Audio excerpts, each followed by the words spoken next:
There we go, Mr. Mason. Hopefully that'll sort you out. See how things go. All right. Thanks very much. It's good to be able to see you in the week, but what happens if I'm not so good over the weekend? Well, over the weekend, if you phone the 111 number, that will give you access to the out-of-hours doctor service. So there's a clinician available 24 hours a day to speak to. Actually, there are 13 centres across Derbyshire that the out-of-hours service uses to see you, so you can have a face-to-face consultation. But the 111 service also allows for telephone advice if there are any problems. It's 24 hours a day, it's free to use, so there's no call of costing at all, and they'll be able to answer any queries. And also they feed back to us any concerns, so we will know that you've seen them and what any problems are, and we can pick that up when we're back into the office. So who do we talk to on a 111? Well, when you first call, there's a call handler who takes the call, and there's a specific what's called a pathway tool on the computer that they work through, and that identifies if it's very urgent, if an ambulance needs to be called for people who are very acutely unwell and need to go to A&E. Obviously A&E is really for serious life-threatening emergencies only, but in other instances where you perhaps just need to see a GP or need some clinical advice, the computer algorithm will help the call handler to show you what needs to take you through what needs to be done. Great. That's very comforting. Thanks So very 111 much. if necessary over the weekend. Okay? Thanks a lot. All right, take care. Bye.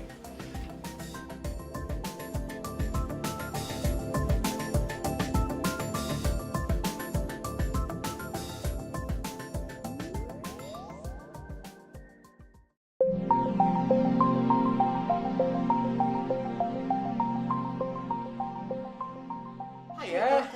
How are you? I'm not very well. Oh, what's the matter? I think I got the flu. The flu? Oh, really? What sort of symptoms? I got a headache, I got a running nose, I got a sneeze, and I got cough, and I got a sore throat. That may just be a cold, to be quite honest. One of my partners used to describe the £50 note test, where he put a £50 note on the bedside table, and if the patient could reach across and take it, they didn't have flu. So flu is really quite a serious illness, leave you feeling very unwell and often in bed and unable to get up. So I hope it's just a cold you've got. If it is, just usual simple measures of rest, paracetamol, and drinking lots of fluids really important. And with the sneezes and things, just the old adage of the catch it, bin it, kill it. Just make sure you use tissues, make sure you get rid of it, try and stop spreading it too much and not passing it on to other people. Although you are fine to get out and about, there's not a problem with doing that if you feel able to do it and you've got the energy to do it.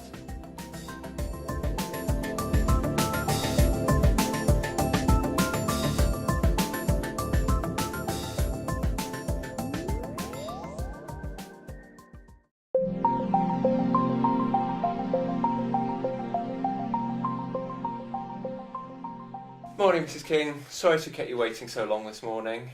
Oh, that's fine, Doctor. The waiting room is ever so busy. It often is at this time of year, but it's amazing how simple it is to take care of yourself and avoid having to come in at times like this. People actually could do a much better job just of looking after themselves. Most winter illnesses actually are self-limiting, and with a bit of self-care at home, some simple measures, will not need a trip to the doctor.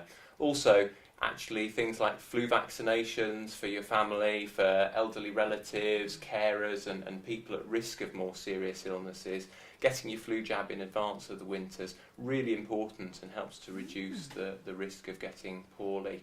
Also, if you do get unwell during the winter, there are lots of other sources of health information apart from the GP surgery. It's possible to phone the 111 service for advice, particularly out of hours. Alternatively, pharmacists can provide advice, and Also the internet, there's some quite useful NHS resources on there if you want to have a look. So it's also really important, particularly during the holiday period and things, to make sure you request your prescriptions well in advance and pick them up in time, so you've always got a supply of any repeat medications at home. So most illnesses actually sort themselves out quite happily. It's just really important to make sure that at home you've got a really well-stocked medicine cabinet, the usual paracetamols and things, but also antiseptic creams, plasters, just the really simple things to look after conditions that are manageable without the need to trouble either anyone here at the GP surgery or any of the other health services at all. That's fine. Well, that's very good advice. Thank you. If everyone took that advice, you wouldn't have such a full waiting room. Hopefully we can see a bit more quickly next time.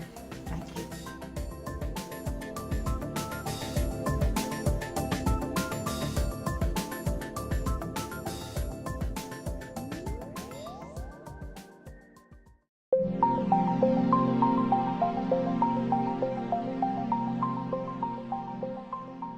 Right, we just about all done. Yes, that's fine, thank you. Yes. Anything else? Well, there's just one thing. I've seen on the news about this winter stomach bug, and I've got a friend who's got quite severe vomiting. Is it contagious, and what should I do if I would get it? Yeah, norovirus is the winter vomiting bug. It is extremely contagious, so you do need to be very careful and make sure that you take really careful precautions in terms of hygiene, wash your hands really thoroughly, make sure you're not sort of sharing any towels or flannels or anything like that, Right. disinfecting all surfaces and things. For most people, it's actually not a particularly dangerous illness, although it does make you really quite unwell for a few days. You can have some quite nasty diarrhoea and vomiting, as your friend seems to have experienced. You can have some quite significant flu-like symptoms as well. So you can feel really under the weather for a short while. You do remain contagious for a while after it's cleared, so you really ought to stay in whilst you're unwell to avoid passing it on to other people, and actually stay at home for a good 72 hours after the symptoms have fully resolved as well, which people tend not to do and is often a problem. Okay.